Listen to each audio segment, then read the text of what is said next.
అందరికీ నమస్కారం. నేను మీ ఝాన్సీ. ఈరోజైతే ఈ వీడియోలో శ్రీశైలంలో ఉన్న మహాపవిత్ర స్థలం పాతాళగంగ ఇంకా రోప్‌వే కోసం మీతో షేర్ చేస్తున్నా.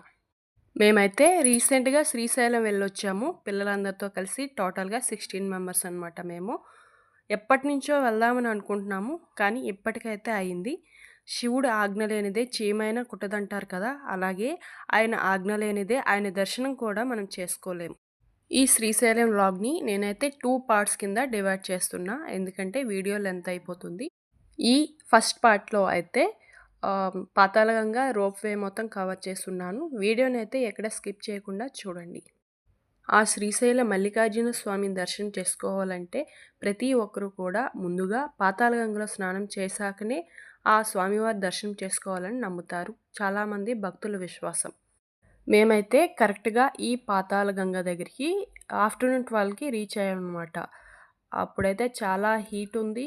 చిన్న పిల్లలున్నారు, పెద్దవాళ్ళు కూడా ఉన్నారు. అందుకోసమని మెట్ల మార్గంలో అయితే మేము వెళ్ళలేదు. మెట్ల మార్గంలో అయితే టోటల్‌గా 700 స్టెప్స్ అయితే ఉన్నాయని వాళ్ళు చెప్పారు. అందుకోసమని మేము రోప్‌వే దగ్గరికి వెళ్ళాము. ఈ రోప్‌వే కోసం వెళ్ళే వాళ్ళందరూ కూడా ఇక్కడ వెయిటింగ్ హాల్ అనమాట. అందరూ వెయిట్ చేస్తారు. ఎందుకంటే ఒక్కసారికి 16 మెంబర్స్ మాత్రమే వెళ్ళగలరు. ఒక్కో బాక్స్‌లో 4 మెంబర్స్ మాత్రమే కూర్చుంటారు. టోటల్ 4 బాక్సెస్ అనమాట. ఇంకా దీనికోసం టికెట్ కూడా ఉంటుంది. పెద్దవాళ్ళకైతే 80 రూపీస్ అనమాట. అంటే అప్ అండ్ డౌను. ఇంకా చిన్న పిల్లలకైతే 60 రూపీస్. రేట్ కూడా చాలా రీజనబుల్‌గానే ఉంది. ఇక్కడ పాతాళగంగ రోప్‌వే ఎక్స్‌పీరియన్స్ అయితే చాలా బావుంటుంది. టోటల్‌గా 4 బాక్సెస్ ఉంటాయి. 4 బాక్సెస్ కిందకి వచ్చినప్పుడు పైన 4 బాక్సెస్ ఉంటాయన్నమాట. కిందకి వచ్చే వాళ్ళని పైకి తీసుకువెళ్ళడానికి, పైన ఉన్న వాళ్ళని కిందకి తీసుకురావడానికి ఇలా టోటల్‌గా 8 బాక్సెస్ అయితే ఉంటాయి. ఇలా ఒకేసారి ఈ 4 బాక్స్‌లో 16 మెంబర్స్ వరకు మాత్రమే అవుతుంది. అంటే ఒక్కో బాక్స్‌లో 4 మెంబర్స్ వరకు మాత్రమే సిట్టింగ్ ఉంటుందన్నమాట. ఇంకా మేమంతా 16 మెంబర్స్ కదా! మా టర్న్ వచ్చేంత వరకు కూడా అలానే అక్కడ వెయిట్ చేస్తూ ఉన్నాము. ఈలోపు మా టర్న్ వచ్చింది, ఎక్కేసాం. మా పిల్లలైతే భయపడతారేమో అనుకున్నాం గానీ, తిరిగి వాళ్ళే మమ్మల్ని భయపెట్టారనమాట. ఎక్కడ పడిపోతారేమో నాకైతే చాలా భయమేసింది. ఈ రోప్‌వే జర్నీ అయితే చాలా థ్రిల్లింగ్‌గా ఉంటుంది. అదే సమయంలో మంచి పీస్‌ఫుల్ ఫీలింగ్ అయితే వస్తుంది. మెల్లగా మనం దిగుతున్నప్పుడు చుట్టూ ప్రకృతి అందం మన కళ్ళకైతే చాలా ఆనందం కలిగిస్తుంది.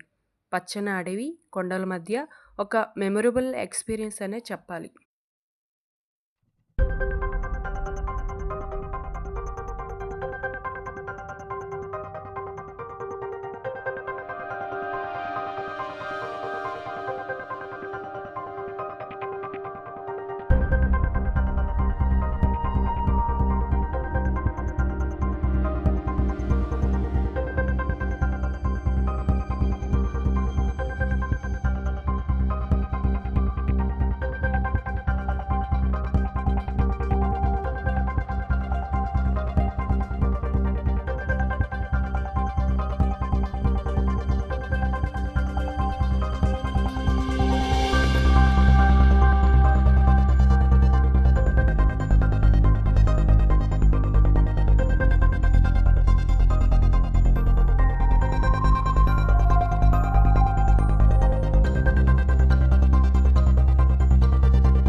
నేను రోప్‌వేలో ఎక్కటం అనేది ఇదే ఫస్ట్ టైం అనండి.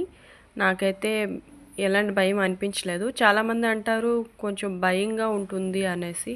నాకైతే అస్సలు ఏం అనిపించలేదు. ఈ పాతాళగంగని చూడండి ఎంతో స్వచ్ఛంగా చాలా నీట్‌గా ఉంటుంది ఈ వాటర్ అనేది. ఈ ఎన్విరాన్మెంట్ అయితే నాకు చాలా మంచిగా అనిపించింది. చాలా బాగుంది. చుట్టూ కొండలు, మధ్యలో పాతాళగంగ. ఆ వాటర్ ఏమో చాలా గ్రీనిష్‌గా కనిపిస్తుంది. ఇంకా మనం దిగాల్సిన టైం అయితే వచ్చేసింది. ఈ ప్లేస్లోనే అందరూ దిగుతారనమాట, పాతాళగంగకి వెళ్ళవలసిన వాళ్ళు. ఇక్కడ దిగాక కూడా ఇక్కడి నుంచి లోపలికి వెళ్ళాలంటే 1/2 కిలోమీటర్ వరకు నడవాలి.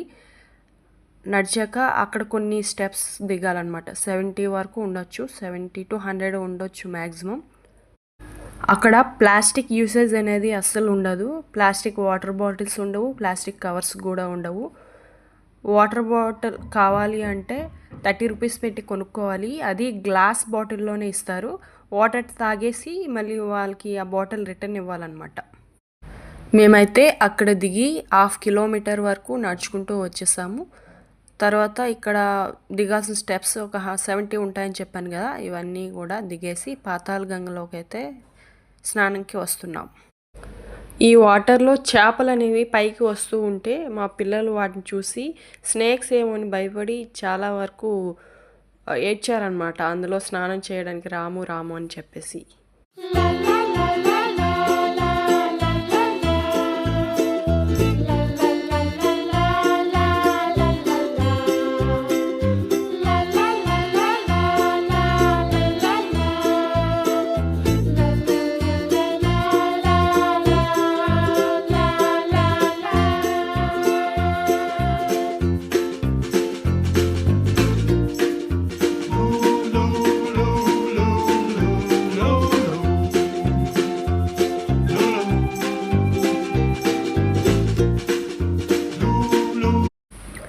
ఇంకా అందరం కలిసి ఆ పాతాళగంగలోకి స్నానం చేయడానికి వెళ్ళామన్నమాట.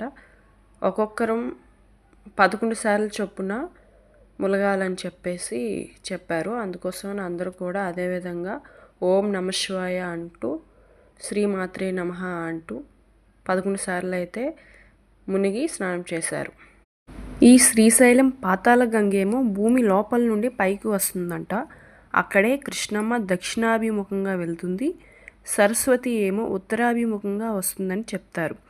కింద నుండి గంగ పుడుతుంది, అందుకే పాతాళగంగ అని పేరు. ఇక్కడ పాతాళం నుండి గంగ పైకి వచ్చే ముందు నదులు కలుస్తాయి. ఇక్కడ స్నానం ఆచరిస్తే చాలా ఆహ్లాదకరంగా ప్రశాంతంగా ఉంటుంది. ఈ పాతాళగంగలో స్నానం ఆచరించడం వల్ల మనం చేసే పాపాలన్నీ కూడా కరిగిపోతాయని చెప్తూ ఉంటారు. ఈ పాతాళగంగలో ఒక నంది కూడా ఉంటుంది. దీనికోసం ఒక రియల్ స్టోరీ అయితే ఉంది, అది చెప్తాను. అదేంటంటే ఆ పరమశివునికి మహాభక్తుడైన ఒక శిల్పి కేవలం 40 రోజుల్లోనే ఆ మల్లికార్జున స్వామికి 2 అద్భుతమైన జంట నందులను తయారు చేస్తాడు. కానీ వాటిని కృష్ణానదిని దాటి శ్రీశైలం ఎలా తీసుకువెళ్లాలో ఆలోచిస్తూ నిద్రపోతాడు ఆ శిల్పి. ఆ రోజు రాత్రి ఆ పరమశివుడు ఆ శిల్పి కలలో కనిపించి, నీ శ్రమ వృధా కాదు, ఈ తాళ్లను నందులకు కట్టి వెనక్కి తిరిగి చూడకుండా శ్రీశైలానికి వెళ్ళమని చెప్తాడు. అప్పుడు ఆ శిల్పి ఉలిక్కిపడి లేచి చూడగా ఎవరూ కనిపించరు, కానీ 2 తాళ్ళు మాత్రం కనిపిస్తాయి.